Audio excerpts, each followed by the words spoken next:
Le colis n'était pas censé être là. Nathan fixa son scanner de livraison, la diode électroluminescente verte clignotant d'un air moqueur à 23h47. Identification du colis, Fox X-Ray 4471. Destination, 1247, rue Maple, Somerville. Son adresse, sa propre putain d'adresse. Il était à califourchon sur son vélo dans le parking désert de l'entrepôt, la pluie tambourinant contre son casque. Le carton scellé dans sa sacoche de coursier semblait plus lourd maintenant, comme s'il contenait des secrets au lieu de l'objet banal pour lequel il avait été payé 43 $ pour le transporter à travers la ville. En 4 ans de travail de livraison du dernier kilomètre, Nathan n'avait jamais livré une seule fois dans sa propre rue, et encore moins dans son propre immeuble. L'entrepôt se dressait, sombre, à l'exception d'un éclairage de sécurité solitaire projetant de longues ombres sur le quai de chargement. Nathan vérifia son téléphone portable.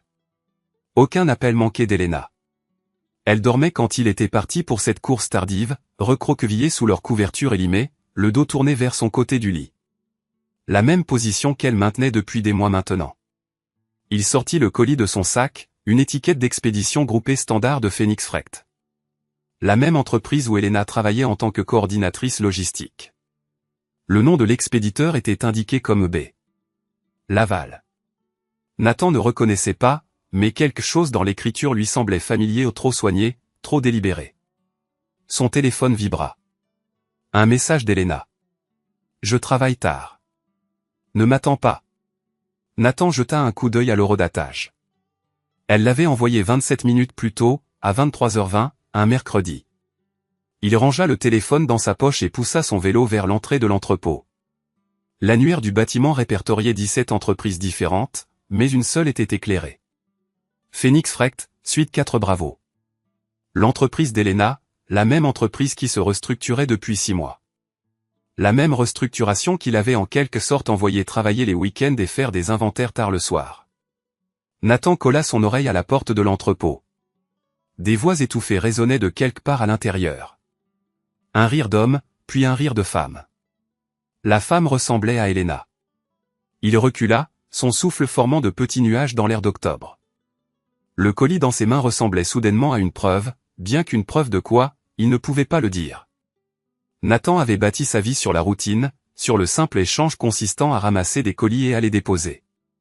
Pas de questions, pas de drame, juste du travail. Mais ce colis violait tous les principes de son existence ordonnée. Une portière de voiture claqua sur le parking derrière lui. Nathan se retourna pour voir un véhicule utilitaire sport Mercedes argenté s'éloigner du bâtiment, ses phares balayant le terrain vague. La plaque d'immatriculation était trop éloignée pour être déchiffrée, mais il aperçut le conducteur, un homme d'une quarantaine d'années aux cheveux sombres et aux vêtements coûteux. Nathan attendit que le véhicule utilitaire sport disparaisse avant d'essayer la porte d'entrée de l'entrepôt. Déverrouillé. Le gardien de sécurité avait dû s'absenter. Ou peut-être qu'il n'y en avait pas du tout.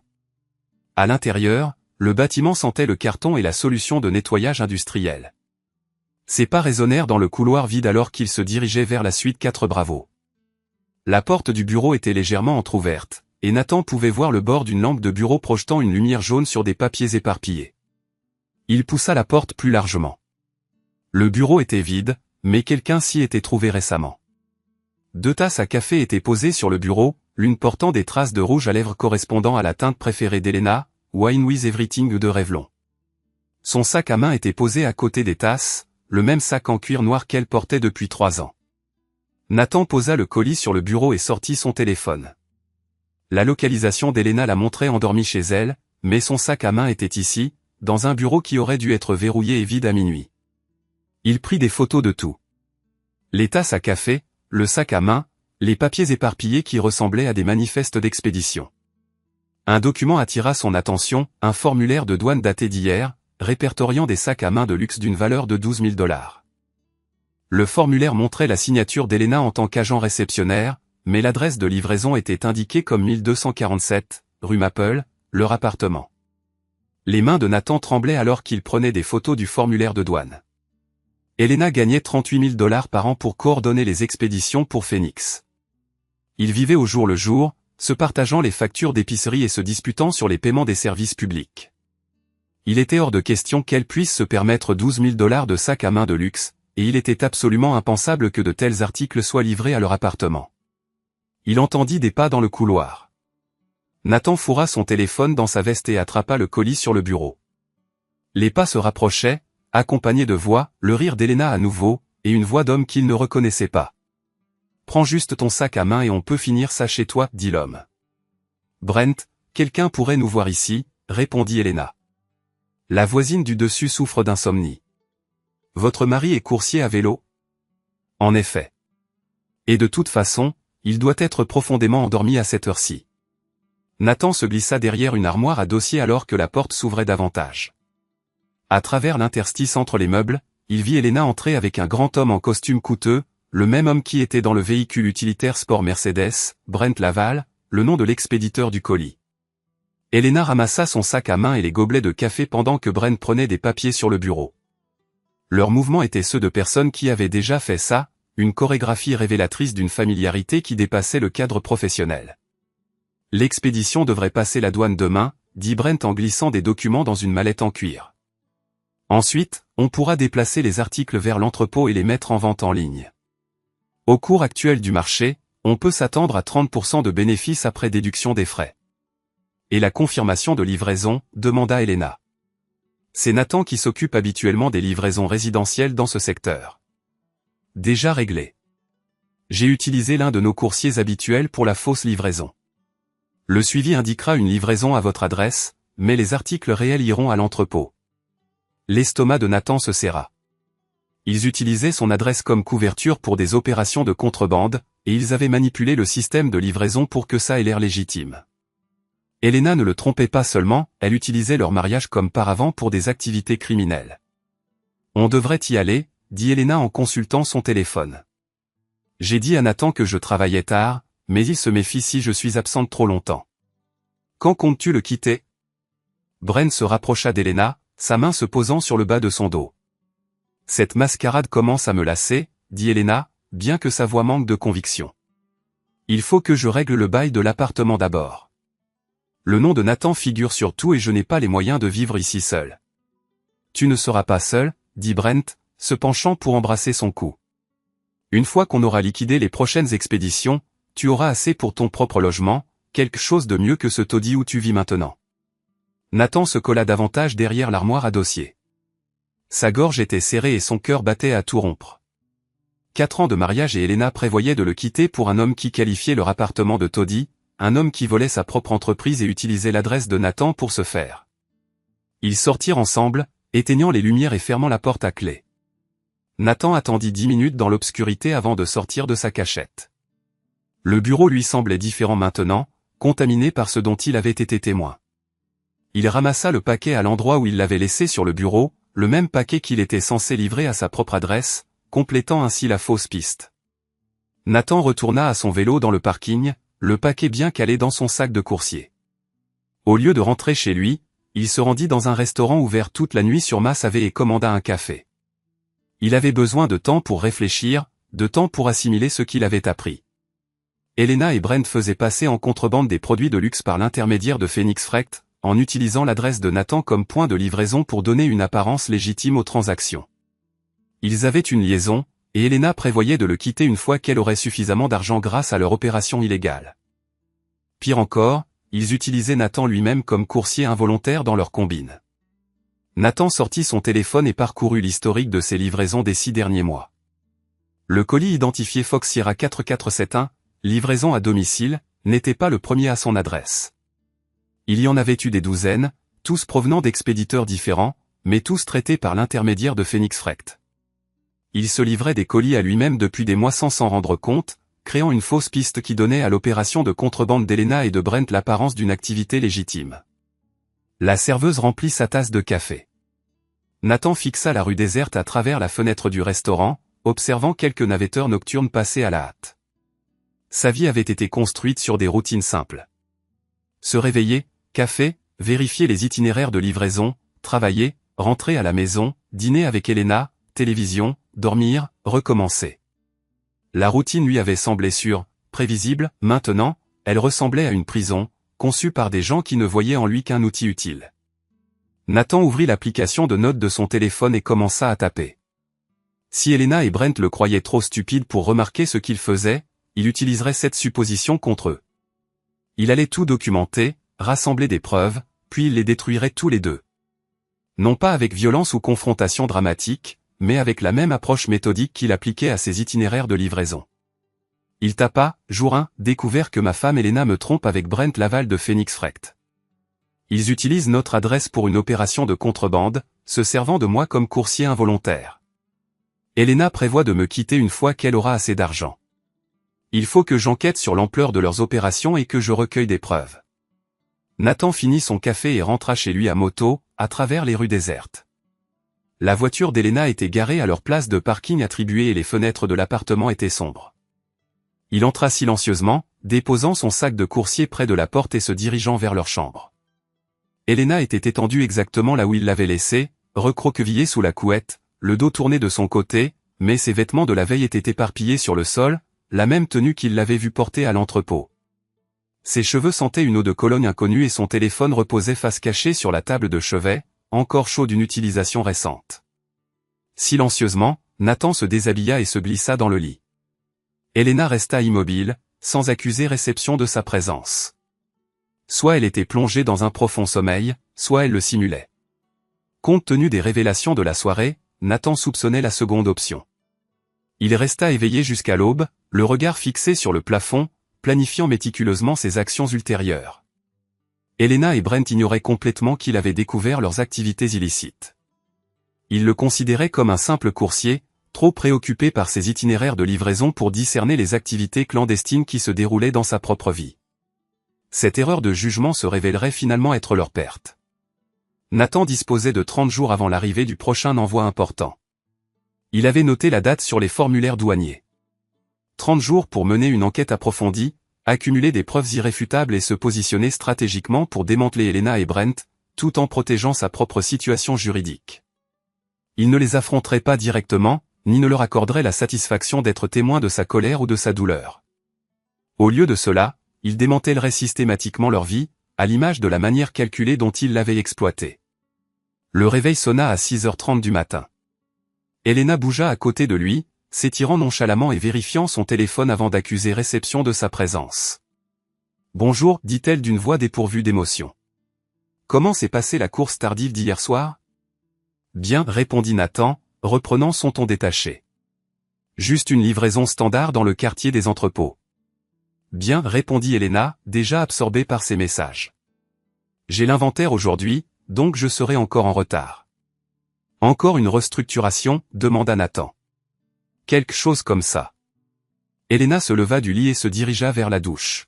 « Ne m'attends pas pour dîner. » Nathan la regarda disparaître dans la salle de bain, puis récupéra discrètement son sac de coursier près de la porte. Le colis était toujours à l'intérieur, le colis qu'il était censé livrer à leur propre adresse. Au lieu d'effectuer la livraison, Nathan l'ouvrit méticuleusement, photographiant le contenu avant de le refermer. À l'intérieur se trouvaient des composants de montres de luxe, des pièces de fabrication suisses valant des milliers de dollars. Selon les documents douaniers, les pièces étaient destinées à être assemblées et vendues en ligne, probablement via l'une des nombreuses plateformes de commerce électronique qui exerçaient un contrôle minimal sur l'approvisionnement. Nathan referma le colis et le remit dans son sac. Il effectuerait la livraison comme prévu plus tard dans la journée, conservant la façade d'un participant involontaire à leur stratagème. Cependant, il commencerait également sa propre enquête clandestine, en commençant par une visite à son frère séparé, Daryl, qui était employé aux douanes du port de Boston. Elena sortit de la douche, déjà vêtue des vêtements professionnels qu'elle avait commencé à porter de plus en plus fréquemment au cours des derniers mois. Elle déposa un baiser superficiel sur la joue de Nathan, un geste qui ressemblait plus à une habitude enracinée qu'à une véritable affection. « À ce soir » dit-elle, attrapant son sac à main, le même sac à main qui avait été observé sur le bureau de Brent à minuit. « À ce soir » répondit Nathan. Après le départ d'Elena, Nathan prépara du café et des toasts, puis s'installa à leur petite table de cuisine avec son ordinateur portable. Il ouvrit un nouveau document et commença à construire une chronologie détaillée couvrant les 6 derniers mois, recoupant ses registres de livraison avec l'emploi du temps d'Elena et l'activité de leur compte bancaire commun. Le schéma devint frappant une fois qu'il commença à le rechercher activement. Les soirées tardives d'Elena coïncidaient systématiquement avec les livraisons de colis de grande valeur à leur adresse. Leur compte bancaire reflétait des dépôts modestes mais réguliers qu'Elena avait attribués à des heures supplémentaires, cependant, les montants étaient incompatibles avec les taux d'heures supplémentaires publiés par Phoenix. Plus révélateur encore, Elena avait créé un compte d'épargne distinct 3 mois auparavant, un compte que Nathan n'avait découvert qu'en raison d'un relevé envoyé par erreur à leur appartement. Nathan se fit porter pâle auprès de son répartiteur, un événement rare, ne l'ayant fait peut-être que 5 fois en 4 ans de travail de coursier. Par la suite, il se rendit au port de Boston pour retrouver son frère, Darrell. Darrell Boone travaillait au bureau des douanes, où il traitait les documents d'importation pour les porte-conteneurs arrivant de l'étranger. Nathan n'avait pas parlé à son frère depuis plus d'1 an. Pas depuis le divorce acrimonieux de Daryl avec Avery, une assistante juridique qu'il avait accusée d'être émotionnellement indisponible et incapable d'entretenir des relations significatives. L'accusation avait profondément résonné, car elle était probablement exacte, et potentiellement héréditaire. Nathan commençait à soupçonner qu'il souffrait de la même affliction. Nathan repéra Daryl dans la salle de repos du bureau des douanes, absorbé par un sandwich et l'examen minutieux de manifestes de chargement. Tiens, voilà quelqu'un qui se rabaisse à fréquenter la classe ouvrière, fit remarquer Daryl sans lever les yeux. Qu'est-ce qui amène le coursier à vélo sur les docks? J'ai besoin d'informations concernant les procédures d'importation, déclara Nathan, s'asseyant en face de son frère. Plus précisément, comment quelqu'un pourrait-il manipuler les documents douaniers pour dissimuler la valeur réelle des marchandises importées? Darrell leva les yeux de son sandwich. Ça s'appelle de la contrebande, Nathan. C'est illégal. Je sais comment ça s'appelle. J'ai besoin de comprendre comment ça marche. Pourquoi? Nathan hésita. Il n'avait jamais eu de lien étroit avec Daryl, mais son frère était la seule personne qu'il connaissait avec une expertise en douane. La société d'Elena importe des produits de luxe et les sous-évalue sur les formulaires de douane. Je soupçonne qu'elle est impliquée. Ta femme? Daryl posa son sandwich. Elena impliquée dans de la contrebande? Je le crois. Avec son superviseur, Brent Laval. Darrell resta silencieux un instant, étudiant intensément le visage de Nathan. Tu es sûr de ça? Parce qu'une fois que tu commences à enquêter sur la fraude douanière, il n'y a pas de retour en arrière. Si Elena est vraiment impliquée, elle pourrait faire face à des accusations fédérales. J'en suis sûr, dit Nathan. Darrell prit un bloc-notes et commença à gribouiller. Bon, voilà comment ça fonctionne généralement. Quelqu'un importe des marchandises de grande valeur, mais les déclare comme des articles de moindre valeur sur les formulaires de douane. Par exemple, tu importes des montres suisses valant 50 000 $, mais tu les déclares comme des pièces de réparation de montres valant 5 000. Tu paies les droits de douane sur le montant le plus faible, ce qui te fait économiser des milliers en frais. Comment évite-t-il d'être détecté? La documentation. Tu as besoin de bons de commande, de factures et de manifestes de chargement d'apparence légitime qui corroborent la fausse évaluation. Tu as aussi besoin d'une adresse de réception qui semble résidentielle plutôt que commerciale. Ça donne l'impression d'importation personnelle plutôt que de stocks commerciaux. Nathan sentit une vague de nausée le submerger. Et si quelqu'un utilisait son adresse personnelle comme lieu de réception? Ce serait astucieux, en fait. Les agents des douanes sont moins enclins à inspecter les colis destinés à des adresses résidentielles, surtout si le résident n'a pas d'antécédent de violation ou d'activité suspecte. Quel genre de preuve pourrait étayer le fait que quelqu'un est engagé dans ça? Darrell sembla mal à l'aise. Nathan, si Elena est vraiment impliquée dans ça, tu dois faire preuve de prudence. La fraude douanière constitue un crime fédéral. Des gens sont incarcérés pour ce genre d'infraction. Quel genre de preuve? Répéta Nathan. Des documents douaniers originaux démontrant de fausses évaluations. La preuve que les biens réels valent plus que ce qui a été déclaré. Des relevés financiers illustrant les profits tirés de la revente des marchandises. Des communications par email ou SMS discutant de la combine. Daryl fit une pause. Pourquoi tu me demandes ça? Qu'est-ce que tu comptes faire? Nathan se leva. Je ne sais pas encore, mais merci, Daryl. Daryl lui saisit le bras. Fais attention. Si Elena est impliquée dans des crimes fédéraux, tu pourrais être considéré comme un complice si tu ne le signales pas, je ferai attention, l'assura Nathan.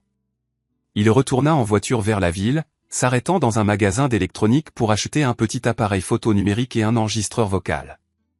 S'il avait l'intention de recueillir des preuves contre Elena et Brent, il avait besoin d'outils plus sophistiqués que l'appareil photo de son téléphone.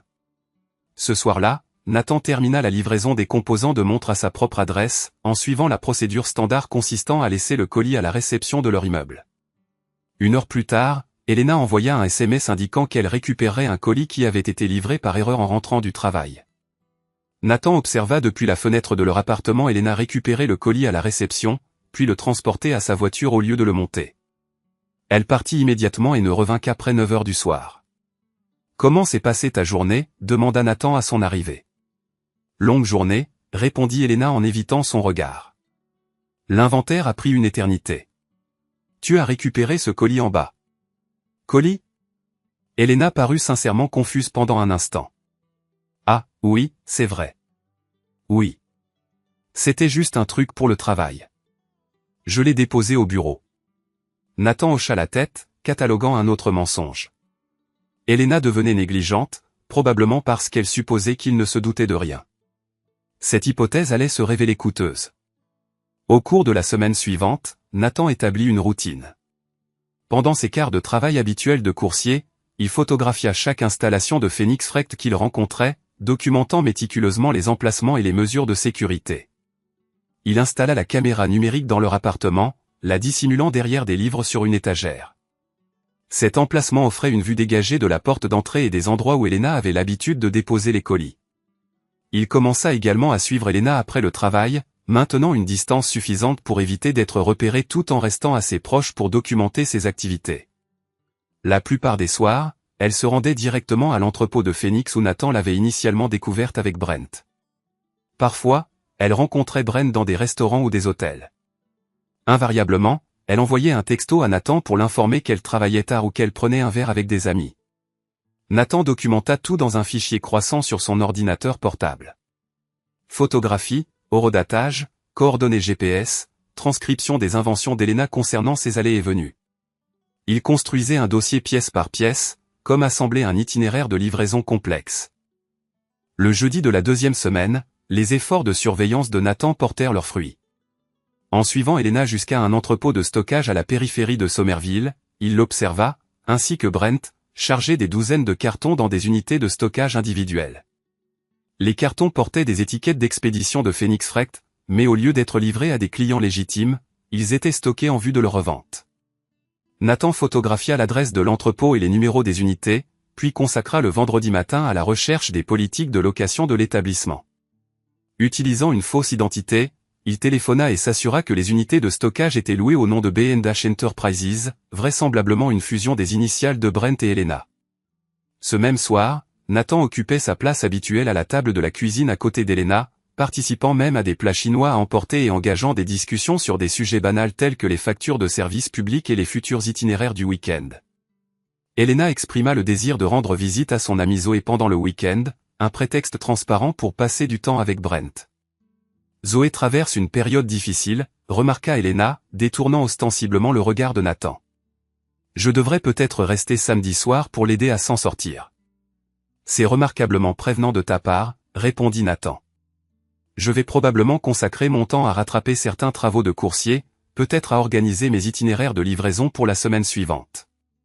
Ça semble très productif, commenta Elena, visiblement soulagée que Nathan ait reçu sa fable sans scepticisme. Samedi matin, Elena prépara une valise de nuit et partit pour le domicile de Zoé. Nathan attendit patiemment 1 heure, puis se rendit en voiture à l'entrepôt de stockage. La voiture d'Elena était présente, garée à côté du véhicule utilitaire sport Mercedes de Brent. Nathan se positionna stratégiquement de l'autre côté de la chaussée, équipé de son appareil photo et de son téléobjectif, documentant méticuleusement leurs activités. Pendant 3 heures, Elena et Brent transférèrent diligemment des marchandises entre les unités de stockage, photographiant des articles à l'aide d'un appareil d'éclairage professionnel et chargeant certaines pièces dans la voiture d'Elena. Ils généraient des publicités en ligne pour les biens de contrebande, transformant effectivement l'entrepôt en centre de distribution. Nathan suivit Elena lors de son départ de l'établissement, mais au lieu de rentrer chez elle, elle se rendit dans un hôtel de luxe situé dans le centre-ville. La Mercedes de Brent était déjà présente sur le parking. Nathan vérifia qu'ils s'étaient enregistrés dans des chambres contiguës en utilisant de faux noms, passant ensuite la soirée ensemble, tandis que Nathan restait dans son appartement vide, prétendument persuadé que sa femme consolait une amie au cœur brisé. Dimanche soir, Nathan avait amassé suffisamment de documents pour prouver qu'Elena et Brent orchestraient une entreprise de contrebande à grande échelle. Cependant, des preuves seules ne suffisaient pas. Il avait besoin d'un levier. Il devait se positionner de manière à pouvoir les démanteler tous les deux tout en se protégeant de toute responsabilité pénale. Nathan consacra la nuit de dimanche à l'examen des méthodologies de protection des actifs et de la jurisprudence en matière de divorce. Si Elena envisageait de l'abandonner de toute façon, il ferait en sorte qu'elle parte absolument sans rien. Cependant, sa priorité immédiate était de comprendre l'ampleur globale de leur opération et d'identifier tous les participants. Lundi matin annonça une avancée significative. Pendant qu'Elena prenait sa douche, Nathan photographia subrepticement le contenu de son sac à main, notamment des cartes de visite de 3 plateformes de vente en ligne distinctes et un recueil manuscrit de prix correspondant à des articles qu'il avait déjà observés à l'entrepôt de stockage. Elena ne se contentait pas d'aider Brent à faire passer des marchandises en contrebande, elle supervisait l'ensemble des opérations de vente au détail. Nathan découvrit en outre dans le sac à main d'Elena un téléphone jetable, un appareil dont elle n'avait jamais admis la possession auparavant. L'historique récent des appels du téléphone révélait des communications fréquentes avec des numéros situés à New York, Los Angeles et Miami. Elena et Brent n'opéraient pas seulement au niveau local, ils étaient des éléments essentiels d'un réseau national de contrebande. Cette révélation changea irrévocablement la donne. Nathan n'était plus confronté à une simple affaire d'infidélité, ni même à une fraude douanière rudimentaire. Elena et Brent étaient impliqués dans le crime organisé, utilisant son adresse et ses services de messagerie involontaire pour faciliter des opérations de contrebande interétatique. Nathan reconnut qu'il avait besoin d'une assistance professionnelle. Ce soir-là, il contacta Avery, l'ex-femme de Daryl. Malgré son divorce acrimonieux avec son frère, Avery était une assistante juridique expérimentée, possédant de vastes relations dans le monde juridique. Nathan, articula Avery, semblant réellement surprise de recevoir son appel. « Tout va bien ? » « J'ai besoin de conseils juridiques, » répondit Nathan. « Concernant une fraude douanière et la protection d'actifs. Pourrions-nous nous rencontrer ? Cela semble grave. Rencontrez-vous des difficultés ? Pas actuellement, concéda Nathan. Cependant, cela pourrait bientôt arriver. Ils se rencontrèrent le mercredi soir dans un café situé à Cambridge. Nathan expliqua méticuleusement la situation, présentant à Avery des éléments de preuve sélectionnés sans divulguer l'étendue complète de ses efforts de surveillance. « Mon Dieu, Nathan !» s'exclama Avery après avoir examiné les documents douaniers. « Elena risque potentiellement une peine de prison fédérale. Et si vous êtes désigné comme le destinataire de ces envois, vous pourriez être inculpé en tant que complice. Même si je n'avais pas connaissance des événements qui se déroulaient ?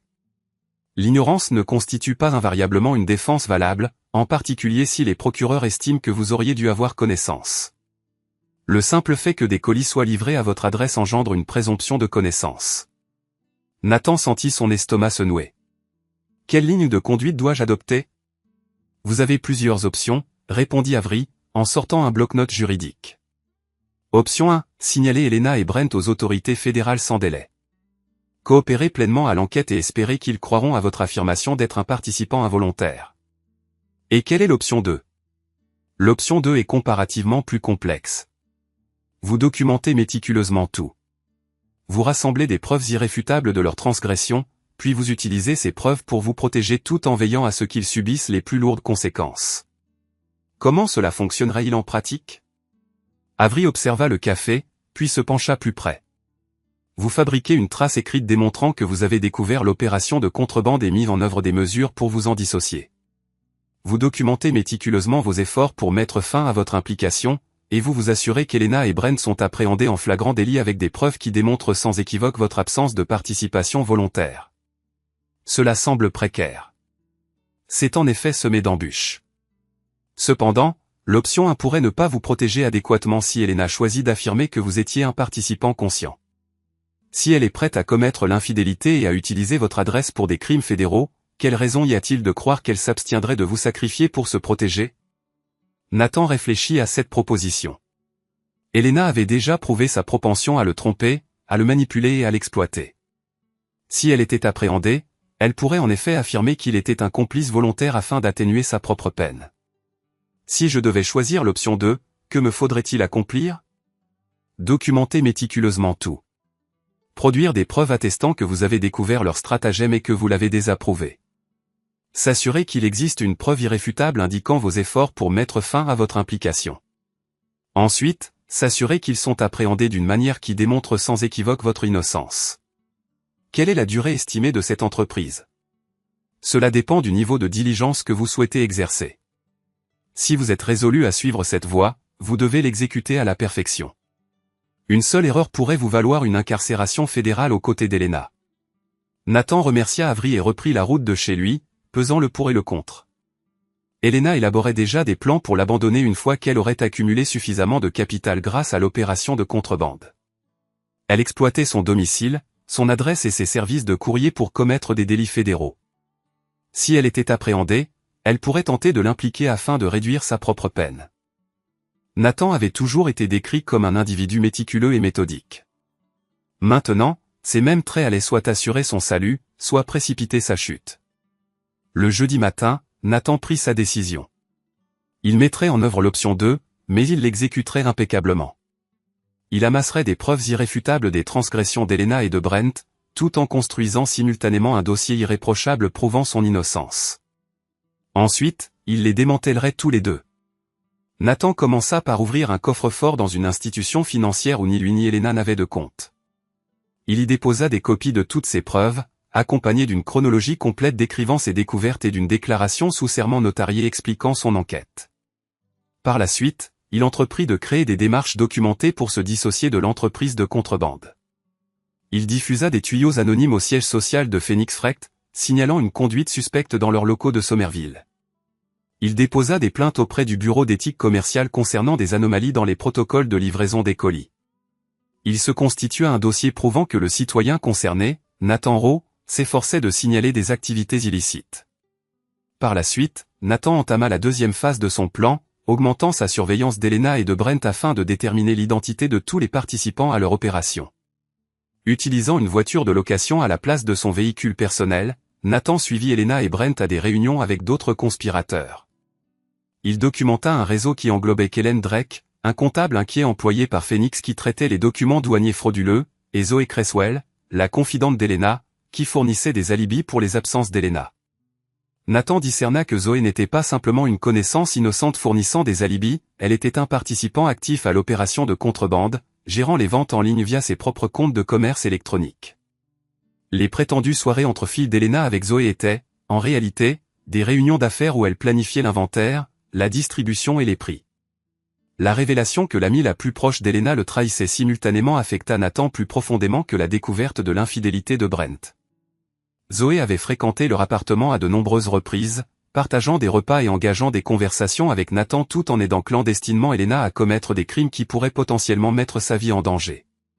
Nathan intégra Zoé à sa rotation de surveillance, documentant ses activités et ses transactions financières.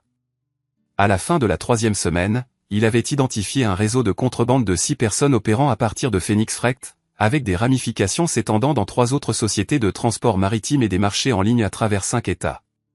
Le recueil de preuves de Nathan comprenait désormais des centaines de photographies, des douzaines de dialogues enregistrés, des documents financiers, des documents douaniers et des témoignages. Il avait constitué un dossier fédéral suffisamment solide pour démanteler tous les individus impliqués. Cependant, sa priorité immédiate était d'assurer sa propre protection. Nathan rencontra à nouveau Avery, cette fois dans son cabinet d'avocat. « J'ai fait des recherches sur votre situation difficile », déclara Avery, en éparpillant des documents sur son bureau. La bonne nouvelle est que si vous pouvez démontrer que vous étiez un participant involontaire qui a mis en œuvre des mesures pour signaler les transgressions après les avoir découvertes, vous éviterez probablement les poursuites. Et quelle est la mauvaise nouvelle ? La mauvaise nouvelle est qu'Elena peut encore vous causer de graves ennuis, même si elle ne parvient pas à vous impliquer criminellement. Elle pourrait affirmer que vous étiez violent, instable ou menaçant. Elle pourrait grever vos biens lors d'une procédure de divorce alors qu'elle fait l'objet d'une enquête fédérale. Elle pourrait rendre votre vie extrêmement difficile, même si elle est incarcérée. Par conséquent, il était impératif de neutraliser sa capacité de représailles. Précisément. Il devait prendre le contrôle du récit et orchestrer le déroulement des événements. Il devait s'assurer que lorsque la vérité éclaterait, il serait sans équivoque perçu comme la victime, et non l'auteur. Nathan consacra le week-end à élaborer méticuleusement sa fin de partie. Son intention était de précipiter la chute de l'entreprise illicite d'Elena et Brent, tout en se protégeant et en infligeant le maximum de dégâts à tous ceux qui l'avaient trahi. Le lundi matin, Nathan initia la première phase de son plan méticuleusement élaboré. Simulant une maladie, il se fit porter pâle à son travail de coursier et consacra toute la journée à installer des caméras cachées dans leur appartement. Son objectif était d'obtenir une documentation exhaustive de la dernière semaine de liberté d'Elena. Ce soir-là, pendant le dîner, Nathan aborda le sujet de sa relation avec Elena avec désinvolture. « Nous devrions parler de notre avenir », proposa Nathan. « Je me demande si nous sommes vraiment heureux ensemble. » Elena sembla déconcertée. Pendant des mois, Nathan avait joué le rôle du partenaire passif, acceptant ses explications et justifications sans poser de questions. C'était la première fois qu'il entamait un dialogue sérieux sur l'état de leur relation. « Que veux-tu dire » demanda Elena avec prudence. « Je veux dire que j'ai l'impression que nous nous éloignons. Ton emploi du temps de travail chargé, mes longues tournées de coursier. Nous ne nous voyons presque plus. Peut-être devrions-nous envisager de passer un peu de temps séparés. » Un éventail d'émotions traversa le visage d'Elena. Surprise, soulagement, calcul. Nathan pouvait discerner son processus de pensée, alors qu'elle tentait de déterminer s'il s'agissait d'un piège ou d'une opportunité. Cela pourrait être bénéfique pour nous deux, concéda finalement Elena. J'y pensais aussi. Vraiment? Depuis combien de temps y penses-tu? Quelques mois, avoua Elena, depuis le début de la restructuration de l'entreprise. Je me demande si j'ai besoin de plus d'espace pour déterminer ce que je désire vraiment. Nathan répondit par un signe de tête compatissant. Peut-être devrais-tu envisager de séjourner chez Zoé pendant un certain temps. Prends le temps de réfléchir sans la pression de la cohabitation. C'est probablement une bonne idée, affirma Elena, et Nathan put déceler le soulagement palpable dans sa voix. Elle supposait qu'il facilitait son départ pour être avec Brent. Quand pensais-tu faire ça, insista Nathan. Peut-être que ce week-end, je pourrais emballer quelques affaires et rester chez Zoé pendant quelques semaines. Bien sûr, répondit Nathan. Prends tout le temps dont tu as besoin. Elena lui adressa un sourire, la première expression de bonheur sincère qu'il avait vue sur son visage depuis des mois. Elle croyait s'échapper, se rapprochant de sa nouvelle vie avec Brent et le produit mal acquis de leur contrebande. À son insu, elle marchait droit dans un piège soigneusement tendu. Au cours des 3 jours suivants, Nathan observa méticuleusement Elena alors qu'elle emballait ses affaires, documentant secrètement chaque article qu'elle retirait. Elle emballa non seulement des vêtements et des effets personnels, mais aussi des dossiers, un ordinateur portable que Nathan n'avait jamais vu auparavant et plusieurs cartes de crédit prépayées. Le jeudi soir, Elena commit son erreur ultime. Elle amena Brent dans leur appartement. Nathan était censé travailler tard comme coursier, mais il était en réalité posté de l'autre côté de la rue, équipé d'un téléobjectif, photographiant méticuleusement tous ceux qui entraient ou sortaient de leur immeuble. À 20h30, le SUV Mercedes de Brent se gara sur la place de parking désignée de Nathan. Elena fit entrer Brent dans leur appartement, et Nathan observa à travers ses caméras cachées alors qu'ils se déplaçaient librement dans sa maison, discutant de leurs plans avec l'intimité désinvolte de partenaires de longue date. Après ce week-end, nous n'aurons plus besoin d'être aussi circonspects, remarqua Brent, alors qu'il se prélassait sur le canapé de Nathan, buvant une bière provenant du réfrigérateur de Nathan. Une fois qu'Elena aura déménagé, nous pourrons opérer plus ouvertement. Je crois toujours que nous devons faire preuve de prudence en ce qui concerne les unités de stockage, rétorqua Elena. Si Nathan devient méfiant et commence à poser des questions, ces unités représentent notre plus grande vulnérabilité.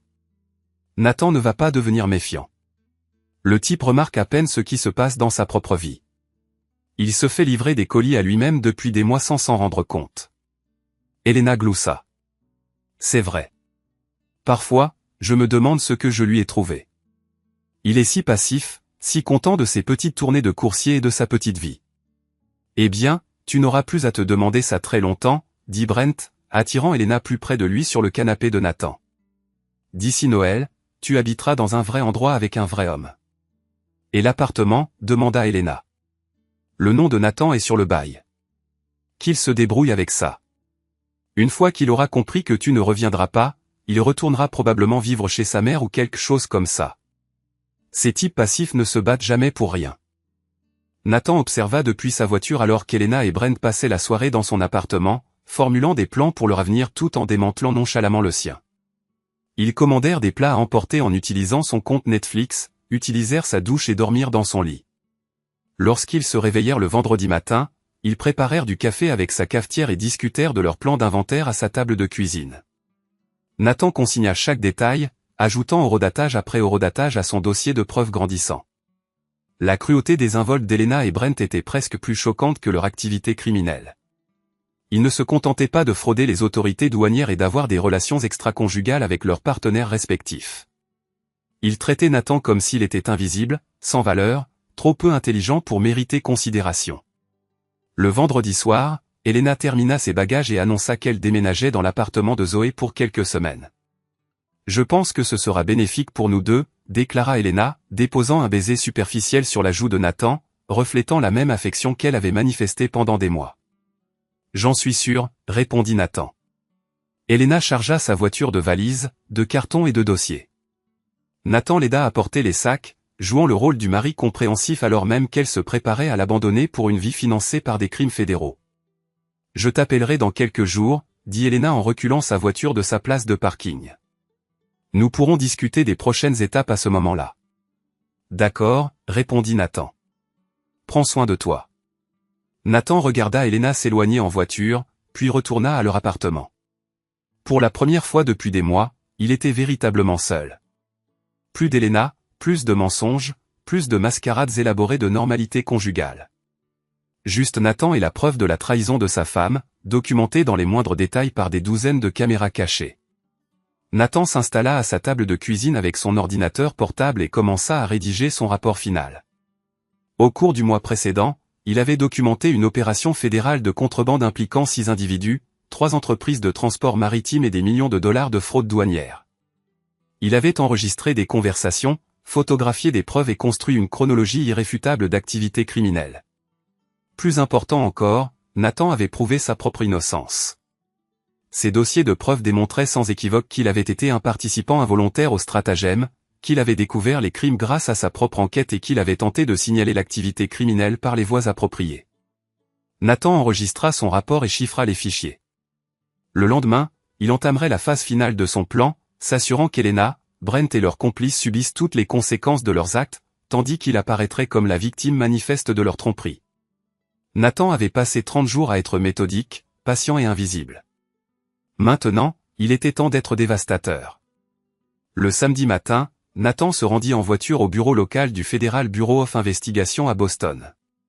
Il portait une mallette contenant des copies imprimées de toutes les preuves qu'il avait amassées, photographies, relevés financiers, documents douaniers, conversations enregistrées et une chronologie détaillée de l'opération de contrebande. L'agent spécial Sarah Mitchell, une vétéran de 15 ans des enquêtes sur la fraude douanière, écouta l'histoire de Nathan avec un scepticisme professionnel qui se transforma progressivement en un intérêt intense à mesure qu'il présentait ses preuves. « Monsieur Rowe », déclara l'agent Mitchell après avoir examiné le premier dossier de documents, « c'est un travail extraordinaire. La plupart des gens qui soupçonnent une fraude douanière nous apportent une poignée de reçus et quelques soupçons. Vous avez construit un dossier fédéral complet. » « Je voulais être minutieux », répondit Nathan. « Combien de temps dites-vous que cette enquête a duré ? » 30 jours. Une fois que j'ai réalisé ce qui se passait, j'ai tout documenté. L'agent Mitchell étala des photographies sur son bureau, des images d'Elena et de Brent déplaçant l'inventaire. Des captures d'écran d'annonces de vente en ligne. Des relevés bancaires démontrant les profits de l'opération de contrebande. Ces personnes utilisaient votre adresse personnelle comme point de réception. Oui, et ils utilisaient mes services de messagerie pour créer de fausses confirmations de livraison. J'étais un participant involontaire jusqu'à ce que je découvre l'opération il y a un mois. Et vous avez documenté vos tentatives de signalement des crimes ? Nathan lui tendit un autre dossier. Des signalements anonymes au siège social de Phoenix Freight. Des plaintes auprès du Better Business Bureau. Des recherches sur les procédures de signalement de la fraude douanière. J'ai essayé de le signaler par les voies appropriées, mais j'avais besoin de preuves concrètes avant de porter des accusations formelles. L'agent Mitchell acquiesça avec approbation. Approche intelligente. Les accusations non fondées de crimes fédéraux peuvent se retourner contre vous. Mais ceci, dit-elle en désignant les preuves étalées sur son bureau, c'est irréfutable. Que se passe-t-il ensuite ? Nous devrons vérifier vos preuves et mener notre propre enquête. Mais d'après ce que vous m'avez montré, nous sommes confrontés à une affaire fédérale avec de multiples accusés. Fraude douanière, complot, blanchiment d'argent, voire violation RICO. Si ce réseau s'étend au-delà des personnes que vous avez identifiées, combien de temps avant que des arrestations soient effectuées? Ça dépend de la quantité de preuves supplémentaires que nous pourrons rassembler. Nous préférerions les prendre en flagrant délit si possible, plutôt que de simplement les accuser sur la base de preuves antérieures. Sont-ils toujours en activité? Oui. Elena a déménagé hier, soi-disant pour aller chez son amie Zoé, mais je crois qu'en réalité elle emménage avec Brent pour pouvoir opérer plus ouvertement. Savez-vous où il loge? Nathan a fourni les adresses du condo de Brent, de l'appartement de Zoé et de l'entrepôt où ils stockaient leurs marchandises. L'agent Mitchell prenait des notes, planifiant déjà les opérations de surveillance. Monsieur Rowe, je dois vous poser la question. Pourquoi n'avez-vous pas confronté votre femme lorsque vous avez découvert l'affaire et la contrebande? Nathan a réfléchi à la question. Parce qu'une confrontation directe n'aurait pas mis fin à l'activité illicite, elle l'aurait simplement poussé davantage à la clandestinité. Mon objectif était de m'assurer qu'ils subissent de véritables conséquences.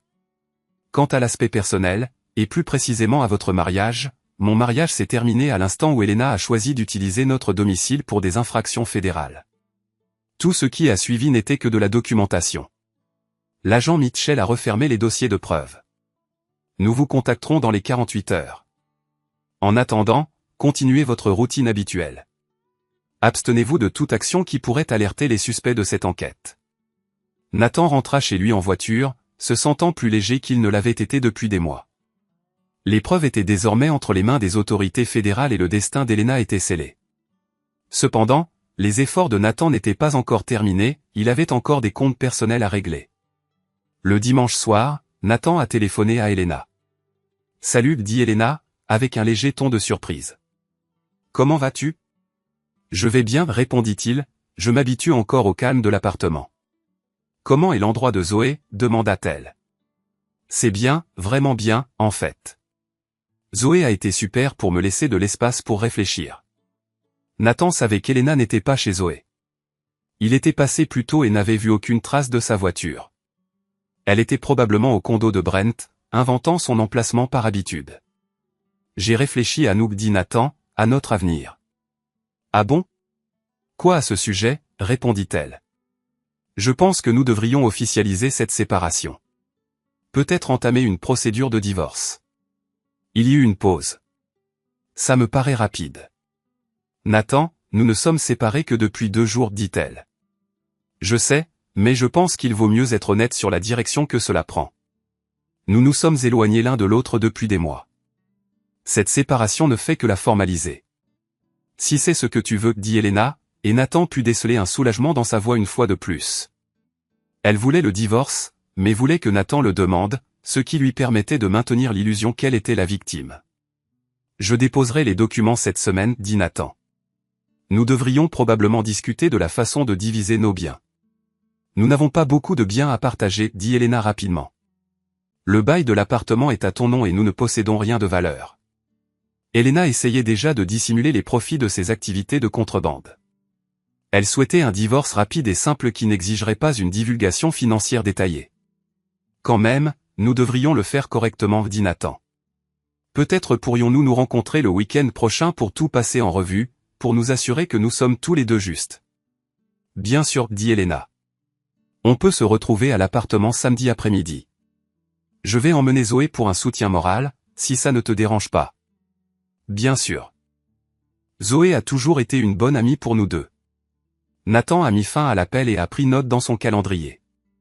Elena voulait se rencontrer samedi pour discuter du divorce et elle amenait Zoé.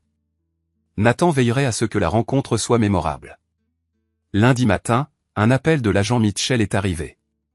Monsieur Rowe, nous avons vérifié plusieurs éléments de vos preuves et commencé la surveillance des suspects. Nous prévoyons d'exécuter des mandats de perquisition plus tard cette semaine.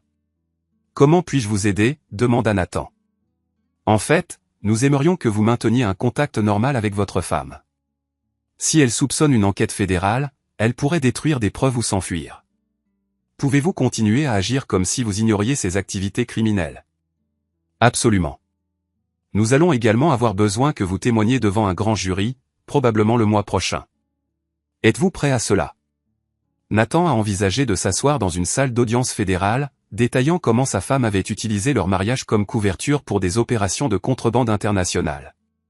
Oui, je suis prêt. Mardi soir, Nathan a reçu une visite inattendue. Darrell a frappé à la porte de son appartement, l'air mal à l'aise et évitant le contact visuel. « Nous devons parler, » dit Darrell. Nathan fit entrer son frère dans l'appartement. Darrell se promena dans le salon, examinant l'espace où Elena et Brent avaient passé leur dernière soirée ensemble. « Avery m'a appelé, » dit Darrell. « Elle a dit que tu enquêtais sur Elena pour fraude douanière. »« C'est exact. »« Et tu es allé au FBI. »« Oui. » Darrell s'assit lourdement sur le canapé. « Nathan, comprends-tu ce que tu as fait? Si Elena est reconnue coupable de crimes fédéraux, cela va faire les gros titres. Tout le monde va être au courant. Tant mieux. Tant mieux, Nathan. Cela affecte toute notre famille. Maman va être anéantie. Mes collègues vont poser des questions. Tu ne pouvais pas simplement divorcer d'Elena. Tranquillement, Nathan fixa son frère. Elena utilisait notre appartement pour commettre des crimes fédéraux, Darrell. Elle utilisait mes services de messagerie pour créer de faux documents pour une opération de contrebande. Si j'avais été pris à participer sans le savoir, j'aurais pu finir en prison fédérale. Mais tu n'as pas été pris. Tu aurais pu simplement la confronter en privé, la faire arrêter. Et si elle ne s'arrêtait pas? Et si elle décidait de prétendre que j'étais un participant volontaire pour se sauver? Et si elle convainquait les procureurs fédéraux que j'étais au courant de l'opération depuis le début? Darrell resta silencieux un instant. Je n'y avais pas pensé. Elena a fait ses choix, Darrell. Elle a choisi de commettre des crimes fédéraux. Elle a choisi d'utiliser mon domicile et mon travail pour le faire. Elle a choisi d'avoir une liaison avec son supérieur. Maintenant, elle doit en assumer les conséquences. Et le pardon? Et essayer de trouver des arrangements. Nathan regarda son frère avec quelque chose qui ressemblait à de la pitié. Darrell, Elena a passé des mois à me mentir en face tout en utilisant notre mariage comme couverture pour une activité criminelle. Elle prévoyait de me quitter de toute façon une fois qu'elle aurait assez d'argent grâce à la vente de marchandises de contrebande. Il n'y a rien à arranger. Tu sembles différent, dit Darrell. Plus dur. Peut-être. Plus dur. Peut-être que j'avais besoin de l'être. Mercredi après-midi, Nathan rencontra une avocate spécialisée dans les divorces recommandés par Avery. L'avocate, Patricia Walsh, examina les documents de Nathan concernant les biens d'Elena et son activité criminelle avec un intérêt professionnel. C'est inhabituel, dit Walsh. La plupart des affaires de divorce impliquent des litiges concernant des biens connus. Votre femme semble avoir dissimulé d'importants revenus provenant d'activités criminelles. Pouvons-nous récupérer ces biens? Demanda Nathan. Si elle est reconnue coupable de crimes fédéraux, tous les profits tirés de ces crimes seront sujets à confiscation. Mais nous pouvons également engager une action civile pour récupérer les biens obtenus par l'utilisation frauduleuse de ressources conjugales. Plus précisément, l'utilisation de votre adresse personnelle et de vos services de messagerie. De quelle somme parle-t-on? Walsh examina l'analyse financière de Nathan. D'après vos documents, votre femme et ses complices ont probablement engrangé plusieurs centaines de milliers de dollars au cours de l'année écoulée. Si nous pouvons prouver que ces profits ont été obtenus grâce à l'utilisation abusive de biens conjugaux, vous pourriez avoir droit à une compensation importante. Même si nous sommes en train de divorcer? Surtout parce que vous êtes en train de divorcer. Le tribunal voudra s'assurer que les biens conjugaux ne sont pas cachés ou utilisés abusivement. Si Elena utilisait votre domicile et vos relations professionnelles pour générer des revenus, vous avez une revendication légitime sur une partie de ces revenus. Nathan signa un accord de mandat et autorisa Walsh à engager une procédure de divorce. Elena pensait obtenir un divorce simple et sans contestation qui lui permettrait de s'en aller avec les profits de sa contrebande. Au lieu de cela, elle était sur le point de faire face à une procédure agressive de recouvrement d'actifs qui exposerait chaque dollar qu'elle avait caché. Jeudi soir, les caméras de surveillance de Nathan ont capturé un événement intéressant. Elena est retournée à leur appartement alors que Nathan était censé travailler tard en tant que coursier. Elle s'est introduite avec sa clé et a passé 2 heures à fouiller dans les affaires de Nathan, à la recherche de quelque chose de précis. Nathan observait depuis sa voiture Elena fouiller dans son bureau, ses fichiers informatiques et son matériel de coursier. Elle cherchait des preuves que Nathan la soupçonnait de ses activités criminelles. Ne trouvant rien d'évident, elle a planté une clé USB dans son sac de coursier, contenant probablement de fausses preuves qui impliqueraient Nathan dans l'opération de contrebande. Si elle était découverte par des enquêteurs fédéraux. Elena essayait de se créer une assurance contre le témoignage potentiel de Nathan. Si des agents fédéraux l'arrêtaient, elle pourrait prétendre que Nathan était le véritable cerveau et montrer la preuve falsifiée comme preuve. Nathan a photographié Elena en train de planter la clé USB, ajoutant un autre crime fédéral à sa liste croissante de délits. La production de fausses preuves était une obstruction à la justice, un crime fédéral passible d'une peine de prison. Vendredi matin, l'agente Mitchell appela pour faire le point. Nous exécutons des mandats de perquisition aujourd'hui, dit-elle. Les bureaux de Phoenix Frecht, l'entrepôt, la résidence de Brent Laval et le lieu de résidence actuel de votre femme. Êtes-vous prête à ce que cela devienne public? Je m'y prépare depuis des semaines, dit Nathan. Nous devrons également fouiller votre appartement par formalité. Nous savons que vous coopérez, mais nous devons documenter que votre domicile a été utilisé à votre insu. Je comprends, mais il y a quelque chose que vous devriez savoir. Elena a déposé des preuves dans mon sac de coursier hier soir. Une clé USB qui contient probablement des documents fabriqués de toutes pièces et destinés à m'impliquer. Avez-vous des preuves de cela? Des preuves vidéo issues de caméras cachées. Elle s'est introduite dans notre appartement et a déposé la clé pendant que j'étais censé être au travail. Envoyez-nous ces images immédiatement. La fabrication de fausses preuves est une obstruction à la justice. Nathan a envoyé les fichiers vidéo à l'agent Mitchell, puis s'est adossé à sa chaise pour attendre le déroulement des événements de la journée. À 11h30 du matin, le téléphone de Nathan a sonné. Elena pleurait. Nathan, il se passe quelque chose de terrible, sanglotait-elle. Des agents du FBI fouillent mon bureau. Ils disent que je fais l'objet d'une enquête pour fraude douanière. Je ne comprends pas ce qui se passe. Nathan n'a rien ressenti en écoutant les larmes d'Elena. Ni sympathie, ni regret, ni satisfaction, juste un froid sentiment d'achèvement. Ça a l'air sérieux, a dit Nathan. Avez-vous un avocat? Je n'ai pas les moyens de me payer un avocat, Nathan. Je pense que quelqu'un essaie de me piéger. Peut-être Brent ou quelqu'un d'autre dans l'entreprise. J'ai besoin de ton aide. Comment puis-je vous aider? Peux-tu venir au poste de police? J'ai besoin de quelqu'un qui me connaît. Quelqu'un qui puisse témoigner de ma moralité. Nathan a examiné cette requête. Elena, alors qu'elle était appréhendée pour les délits qu'elle avait commis contre lui, lui demandait de fournir des références morales. L'ironie frôlait la perfection. Je vais voir ce que je peux faire, a répondu Nathan. À 2h de l'après-midi, Nathan a reçu un autre appel téléphonique. Cette fois, c'était Brent Laval. Est-ce bien Nathan Rowe? La voix de Brent était tendue d'appréhension. Oui. Ici Brent, le supérieur d'Elena chez Phoenix. Nous nous sommes rencontrés à quelques reprises. Nathan se souvenait avoir observé Brent lors de réunions d'entreprise, rayonnant de charme et d'assurance, traitant Nathan comme un conjoint insignifiant. Je me souviens. Écoute, le Bureau fédéral d'investigation a fait une descente dans nos bureaux plus tôt dans la journée. Ils affirment qu'Elena et moi sommes impliqués dans une sorte d'opération de contrebande. Tout cela est un malentendu. Cependant, Elena a mentionné que des colis auraient pu être livrés à votre adresse par erreur. Pouvez-vous vérifier que vous n'avez jamais signé ou accepté de colis Phoenix? Brent essayait de s'assurer que Nathan n'avait aucune connaissance de l'opération de contrebande. Il s'attendait probablement à ce que Nathan fournisse des déclarations qui pourraient être utilisées pour leur défense. Je signe des colis tout le temps, a déclaré Nathan. Cela fait partie intégrante de mon rôle de coursier. Mais plus précisément, des colis Phoenix adressés à votre domicile. Il faudrait que je consulte mes archives, a répondu Nathan. Pourquoi votre avocat ne me contacte-t-il pas avec des demandes spécifiques? Mon avocat? Vous faites l'objet d'une enquête fédérale, Brent. Vous devriez absolument avoir un avocat. La conversation s'est terminée brusquement. Nathan imaginait Brent assis dans son luxueux appartement, réalisant que sa carrière, sa liberté et son avenir avec Elena s'évanouissaient simultanément. Samedi matin, Nathan s'est préparé pour sa dernière rencontre avec Elena. Elle avait téléphoné vendredi soir pour confirmer leur discussion sur le divorce, bien que sa voix ait été vide de désespoir. Elena faisait face à des actes d'accusation fédéraux, à la confiscation de biens et à un emprisonnement potentiel.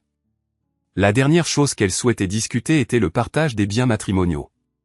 Cependant, Nathan avait insisté pour cette rencontre, affirmant qu'il souhaitait la soutenir dans cette période difficile. Elena avait acquiescé, anticipant probablement que Nathan fournirait les références morales et le réconfort émotionnel dont elle avait désespérément besoin. Nathan a rangé l'appartement et disposé des chaises autour de la table de la cuisine. Il voulait que tout ait l'air normal lorsqu'Elena et Zoé arriveraient. Il a également activé toutes ses caméras cachées et ses enregistreurs vocaux. Cette conversation constituerait la pièce à conviction ultime dans son dossier contre Elena. À 1h de l'après-midi, Elena a frappé à la porte. Nathan a ouvert la porte pour découvrir sa femme accompagnée de Zoé, les deux femmes apparaissant fatiguées et appréhensives. Elena avait pleuré, et Zoé avait l'air de ne pas avoir dormi depuis des jours. « Salut » a dit Elena doucement. « Merci d'avoir accepté de me rencontrer. »« Bien sûr » a répondu Nathan, leur faisant signe d'entrer. C'est une période difficile pour tout le monde. Elles se sont rassemblées autour de la table de la cuisine où Nathan et Elena avaient partagé des centaines de repas en 4 ans de mariage. Maintenant, la table ressemblait à une salle de conférence où des adversaires se réunissaient pour négocier les termes de la reddition. Nathan a commencé Elena, je sais que tu dois avoir des questions concernant ce qui se passe. J'ai des questions, a déclaré Nathan. Cependant, peut-être devriez-vous commencer par expliquer ce que vous pensez qu'il se passe. Elena a jeté un coup d'œil à Zoé, qui a acquiescé d'un signe encourageant. Quelqu'un chez Phoenix a exploité mon nom et mes codes d'accès pour perpétrer une fraude douanière, a déclaré Elena. Le Bureau fédéral d'investigation me soupçonne d'être impliqué, mais je te jure, Nathan, je n'étais absolument pas au courant de ce qui se tramait. Quelle sorte de fraude douanière? Une sous-évaluation des marchandises importées pour échapper au paiement des taxes appropriées. Quelqu'un utilisait les ressources de l'entreprise pour faire passer en contrebande des articles de luxe et les vendre en ligne. Tu sais qui? Probablement Brent, répondit Elena en évitant le regard de Nathan. Il avait accès à tous les systèmes, et il mettait constamment la pression sur les employés pour qu'ils contournent le protocole administratif. Nathan acquiesça avec empathie. Ça doit être effrayant d'être accusé de quelque chose que tu n'as pas commis. C'est le cas, dit Elena, les larmes lui montant une fois de plus aux yeux. Nathan, je dois te demander quelque chose d'important. Le Bureau fédéral d'investigation pourrait te contacter dans le cadre de leur enquête. S'ils le font, j'ai besoin que tu leur dises que je ne me livrerai jamais à quoi que ce soit d'illégal.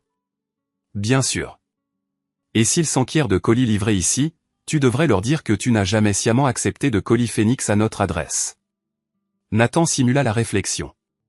Elena, je me souviens effectivement de quelques colis livrés ici avec des étiquettes Phoenix. J'ai signé pour eux dans le cadre de mes tâches de coursier habituelles. Le visage d'Elena pâlit. Tu as signé pour des colis Phoenix à plusieurs reprises au cours des 6 derniers mois. Je supposais que c'était des livraisons légitimes. Peut-être quelque chose que tu avais commandé pour le travail. Oh, mon Dieu, murmura doucement Zoé. Elena, si Nathan a signé pour les colis, cela établit une trace écrite. Nathan, dit Elena avec urgence. Quand le Bureau fédéral d'investigation t'interrogera sur ces colis, tu dois être extrêmement clair sur le fait que tu ne savais pas ce qu'ils contenaient. Tu ne faisais que signer pour des livraisons dans le cadre de ton travail. Je peux leur dire la vérité, dit Nathan. Mais Elena, il y a autre chose dont nous devons parler. Quoi? Notre divorce. J'ai déposé les papiers hier. Elena sembla déconcertée par ce brusque changement de sujet. D'accord, je pensais qu'on allait en discuter aujourd'hui. C'est ce que nous faisons. Mon avocat a besoin de documents sur tous nos biens et sources de revenus, y compris tout revenu que tu aurais pu recevoir de sources autres que ton salaire habituel chez Phoenix. Je n'ai pas d'autres sources de revenus, déclara Elena rapidement. En es-tu certaine? Parce que mon avocat a découvert des preuves de plusieurs comptes bancaires et cartes de crédit à ton nom dont j'ignorais l'existence. Elena échangea un regard avec Zoé. Ce ne sont que des comptes d'épargne provenant d'heures supplémentaires, dit Nathan doucement. Mon avocat a également mis au jour des preuves de comptes de vente en ligne enregistrés à ton nom et au nom de Zoé. Des comptes qui ont généré des revenus substantiels au cours de l'année écoulée. Le silence se fit dans la pièce. Elena fixa Nathan avec une appréhension croissante, réalisant enfin que son mari n'était pas l'homme passif et inconscient qu'elle avait cru qu'il était. Nathan, dit Zoé avec prudence, qu'est-ce que ton avocat a découvert précisément? La preuve qu'Elena et plusieurs autres personnes ont exploité une entreprise de vente en ligne utilisant des biens obtenus par le biais de la fraude douanière. La preuve qu'Elena avait une liaison extra-conjugale avec Brent Laval. La preuve qu'Elena avait l'intention de m'abandonner une fois qu'elle aurait accumulé suffisamment de fonds grâce à la vente de biens de contrebande. Le visage d'Elena blêmit. Je t'enquête depuis 30 jours, dit Nathan. Depuis que j'ai compris ce que toi et Brent faisiez. Tu étais au courant. La voix d'Elena était à peine audible. Je savais pour la contrebande. Je savais pour la liaison. Je savais pour tes plans de me quitter. J'ai tout documenté. Zoé se leva brusquement. Je dois partir. Elena. Nous devrions y aller. Asseyez-vous, Zoé, dit Nathan calmement. Tu fais aussi partie de cette conversation. Je ne sais pas à quoi vous faites allusion, dit Zoé, mais elle se rassit. Zoé, tu as géré les ventes en ligne pour l'opération de contrebande d'Elena et Brent. Tu as fourni des alibis quand Elena rencontrait Brent. Tu as aidé à blanchir de l'argent par le biais de tes comptes de commerce électronique. Tu n'es pas l'ami d'Elena. Tu es sa partenaire commerciale. Zoé commença à pleurer. Elena, il sait tout. Comment, demanda Elena. Comment pouvais-tu concevoir de savoir tout ça? Parce que je ne suis pas stupide, Elena. Je ne suis pas passif. Je ne suis pas le mari insignifiant que tu as cru épouser. Quand j'ai reconnu que tu utilisais notre maison pour des crimes fédéraux, j'ai enquêté. Quand j'ai découvert que tu avais l'intention de me quitter, je me suis préparé. Quand j'ai constaté que tu étais prête à me laisser endosser la responsabilité de tes crimes, je me suis protégé. Tu nous as dénoncés au Bureau fédéral d'investigation, dit Elena, la compréhension se faisant jour sur son visage. Oui. Tu as détruit ma vie. Non, Elena. Tu as détruit ta propre vie. Je n'ai fait que le documenter. Elena se leva, son choc se transformant en fureur. Espèce d'imbécile. Tu aurais pu simplement me confronter. Nous aurions pu résoudre ça. Résolu quoi, Elena? Ton affaire. Ton opération de contrebande. Ton plan de m'abandonner une fois que tu aurais volé suffisamment de fonds. Ce n'était pas censé te blesser. Utiliser l'adresse de mon domicile pour des crimes fédéraux n'était pas censé me blesser. Utiliser mes services de messagerie pour fabriquer de faux documents n'était pas censé me blesser. Envisager de prétendre que j'étais un participant consentant si tu étais appréhendé n'était pas censé me blesser. La rage d'Elena s'effondra en supplications désespérées. Nathan, s'il te plaît, téléphone au Bureau fédéral d'investigation. Dis-leur que tu as fait une erreur. Dis-leur que je suis innocent. Mais tu n'es pas innocente, Elena. Tu es coupable de tout ce que j'ai rapporté et plus encore. Plus encore? Nathan se leva et se dirigea nonchalamment vers son sac de messager. Il en sortit la clé USB qu'Elena y avait plantée, la tenant en l'air pour qu'elle puisse la voir. Jeudi soir, tu as cambriolé notre appartement et tu as planté de fausses preuves dans mon matériel de travail. Des preuves conçues pour m'impliquer dans tes crimes. Au cas où les enquêteurs fédéraux les découvriraient. Elena fixa la clé USB avec horreur. Comment as-tu su? Caméra cachée. J'ai une vidéo de toi en train de planifier cette clé, ainsi qu'un enregistrement audio de toi et de Brent discutant de la façon de me piéger si vous étiez appréhendés. Zoé sanglotait ouvertement maintenant. Elena, nous allons en prison. Oui, dit Nathan. Vous allez en prison. Elena se rassit, son visage dépourvu d'expression sous le choc. Je ne comprends pas. Pourquoi ne m'as-tu pas simplement quitté? Pourquoi as-tu dû tout détruire? Parce que, Elena, tu as fait de moi un complice involontaire de crimes fédéraux. Tu as utilisé notre mariage comme couverture pour une activité criminelle. Tu étais prête à me laisser assumer le blâme pour te sauver.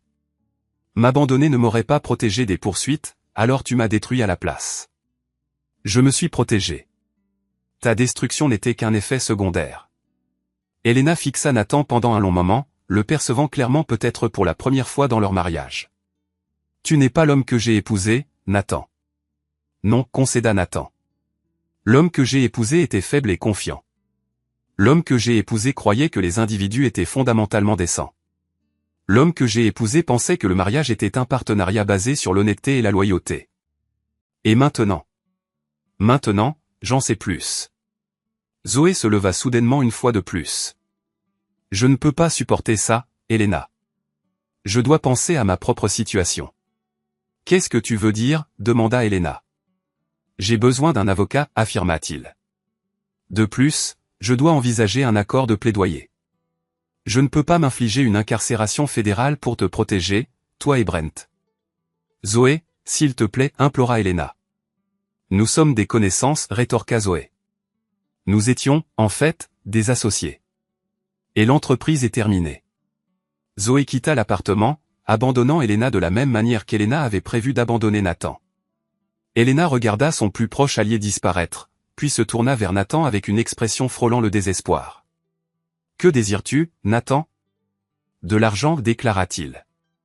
Je peux te remettre la moitié de tout ce que j'ai acquis. Plus de la moitié, même. Je ne suis pas intéressé par ton argent, Elena. C'est une preuve dans un crime fédéral. Il est destiné à être confisqué de toute façon. Alors, qu'est-ce que tu cherches? Que désires-tu? Nathan considéra la question. Que désirait-il, en effet? Justice? Vengeance? Justification? Je souhaite que tu comprennes, déclara finalement Nathan, que les actions ont invariablement des conséquences. Je veux que tu saches que le mari passif que tu pensais pouvoir manipuler et jeter documentait en réalité méticuleusement chacune de tes manœuvres. Je veux que tu reconnaisses que ton arrogance et ta cruauté ont précipité la destruction de ta propre existence. Je n'ai jamais eu l'intention de te faire du mal, dit doucement Elena. Si, tu l'as fait. Peut-être pas au début, mais à la fin, tu avais très certainement l'intention de me faire du mal. Tu étais prête à me faire condamner à une prison fédérale pour te protéger. Ce n'est pas une cruauté accidentelle, Elena. C'est une malveillance calculée. Elena resta silencieuse pendant plusieurs minutes, regardant la table de la cuisine où ils avaient planifié des vacances et délibéré sur des rêves à des époques plus heureuses. Que se passe-t-il maintenant, demanda-t-elle. Maintenant, tu obtiens une représentation légale et tu te prépares à un procès fédéral. On te présentera probablement un accord de plaidoyer si tu témoignes contre Brent et les autres. Accepte-le. Une pénitencier fédérale est préférable à une pénitencier d'État. Et qu'en est-il de nous? Il n'y a pas de nous. Il n'y a pas de nous depuis des mois. La seule différence est que maintenant c'est officiel. Elena se leva lentement, rassemblant son sac à main et sa veste. Puis-je poser une dernière question? Certainement. Quand ton affection pour moi a-t-elle cessé? Nathan y réfléchit. La soirée où je t'ai découverte dans le bureau de Brent, riant de mon ridicule et de mon insignifiance, c'est là que j'ai compris que tu n'étais pas la personne que je croyais avoir épousée. J'ai éprouvé de l'affection pour toi autrefois, Elena, dit-elle. Au début, du moins. Je le sais. Cependant, l'affection est insuffisante lorsqu'elle n'est pas étayée par le respect et la loyauté. Elena se dirigea nonchalamment vers la porte, puis se retourna une dernière fois. Pour ce que ça vaut, je suis désolé. Je sais que tu le es. Mais tu es désolé d'avoir été appréhendé, pas désolé des actes que tu as commis. Elena s'en alla, refermant doucement la porte derrière elle. Nathan resta assis seul dans l'appartement qui n'évoquait plus le sentiment d'un foyer, entouré des vestiges d'un mariage qui avait péri bien avant qu'aucun d'eux ne l'admette. Le téléphone de Nathan sonna. Agent Mitchell. Monsieur Rowe.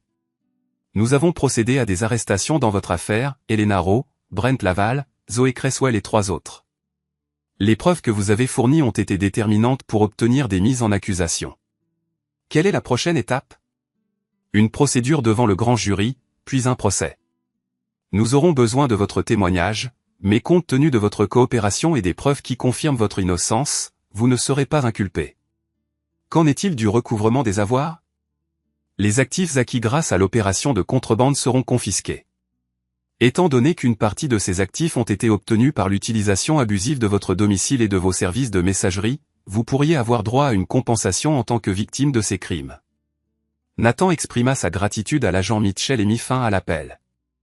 Il se dirigea nonchalamment vers sa fenêtre et contempla la rue où il avait vécu pendant 4 ans avec Elena. Le lendemain, il commencerait à chercher un nouvel appartement, peut-être dans un quartier complètement différent. Il reconstruirait son entreprise de messagerie, probablement sous un nouveau nom. Il entamerait le processus de construction d'une nouvelle existence à partir des décombres de son mariage. Mais ce soir-là, Nathan ressentit quelque chose qu'il n'avait pas éprouvé depuis des mois. La paix. Les mensonges étaient terminés. L'enquête était achevée. Elena et ses complices allaient devoir faire face aux conséquences de leur choix. Nathan ouvrit son ordinateur portable et commença à taper son rapport final, documentant le point culminant de son enquête de 30 jours sur la perfidie de sa femme. Il écrivit au sujet des preuves qu'il avait amassées, des choix qu'il avait faits, et de la satisfaction d'observer l'arrogance criminelle s'effondrer sous le poids de ses propres contradictions. Tout en tapant, Nathan réfléchissait à ce qu'il avait appris sur lui-même pendant l'enquête. Il n'était pas l'homme passif et insignifiant qu'Elena avait cru épouser. Il était méthodique, patient et, si nécessaire, impitoyable. Il était capable de planification à long terme et d'exécution froide. Il était quelqu'un qui menait à bien ce qu'il entreprenait. Plus important encore, Nathan avait appris qu'il n'avait besoin ni d'Elena, ni de personne d'autre pour valider sa valeur. Il se suffisait à lui-même, capable de se protéger et de punir ceux qui tentaient de l'exploiter. Nathan enregistra son rapport final et ferma l'ordinateur portable. Le lendemain apporterait de nouveaux défis, témoigner lors de procès fédéraux, reconstruire son entreprise, réapprendre à vivre seul. Mais ce soir-là, il était content de savoir qu'Elena et Brent étaient assis dans des cellules de détention fédérale, contemplant la destruction de tout ce qu'ils avaient construit par le mensonge et la trahison. La justice n'était pas toujours spectaculaire. Parfois, il s'agissait simplement d'une documentation méthodique de la vérité, suivie des conséquences inévitables des choix criminels. Nathan avait prévenu Elena une fois, indirectement, qu'il n'était pas qu'un simple coursier. Maintenant, elle savait précisément ce qu'il était. Quelqu'un qui menait ses livraisons à bien, quelle que soit la longueur de la route ou la difficulté de la destination. Le colis avait été livré, le reçu avait été signé, la transaction était terminée. Stof i stedet for KS til det her. Jeg tror, han er muted, den er, uden at skulle sige det med Pas. sikkerhed.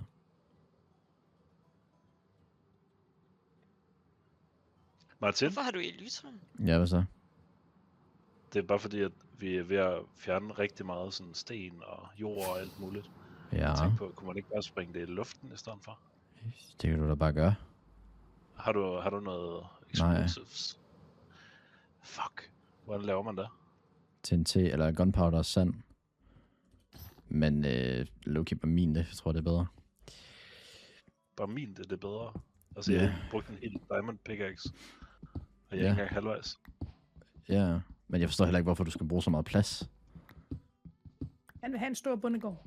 Bro, vi skal have en kæmpe bundegård. Har du overvejet at bygge ovenpå der, hvor du fjerner ting i stedet for? Nej. Sgu da. Okay, ja. Det skal være Et plan. flat. Ja, men jeg Vi så... er fra Jylland, vi er fra Jylland herovre. I see. Ja. Det er altså ikke meget, jeg kunne nå at bruge den der... Hvad hedder det? Den der Elytra. Den er fandme allerede broken. Godt med plads, ja. Jeg siger bare, at jeg er sådan okay god til spillet, så kan måske være content til en video. Ja, men jeg tror ikke, der er nogen af os, der laver video ud af det. Eller jeg gør i hvert fald ikke. Jeg ved ikke, om de andre gør. Jeg tror ikke, der er nogen af os, der laver YouTube, to be honest. Og jeg vil gerne lige have noget af det her med. Hvis det så er rigtigt. Nej, hvor er jeg sulten, mand. Altså, wow. Ej, så spis dog altså. Ja. Så du Stop. kunne lave en Tak, video ud af det, jeg ser altså.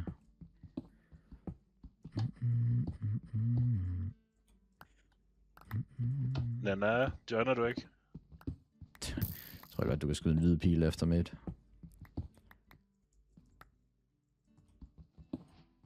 Jeg tror så godt, MacBooken kan trække det. Ja, jeg har da sagt det til en 500 gange.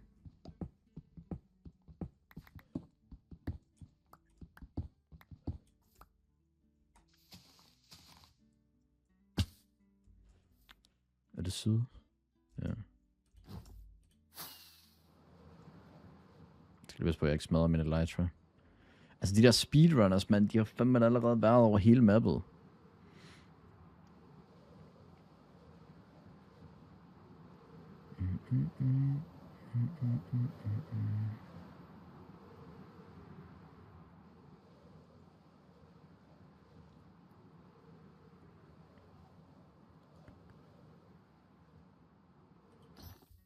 Vi er faktisk snart færdige her.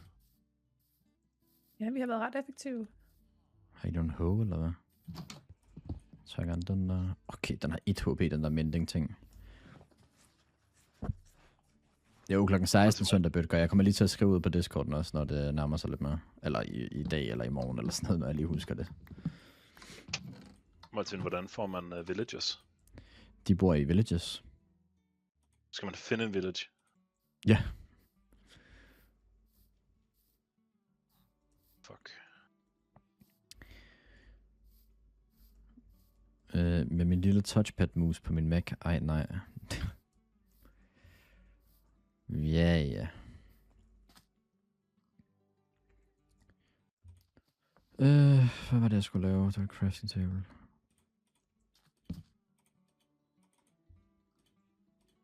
Oh my god, hvis jeg kunne ramme den rigtige knap også. Det kunne være fedt.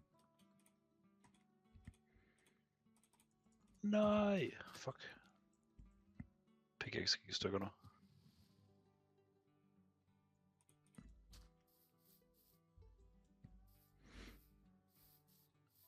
Klokken 16 kombo. Nu tager den lækre Martin. Tak for det modsatte. Det kan du selv være med. Okay. Hvad laver du? Man lige taget ud. Ja, det skal man passe på med, når man ikke kan pause, har jeg fundet ud af. Man skulle godt dø af. Ja, der kommer sådan en molde og croucher i hovedet en. Altså ægte, så kan man... Jo, det kan man sagtens, når jeg spillede sådan en gang. Ja.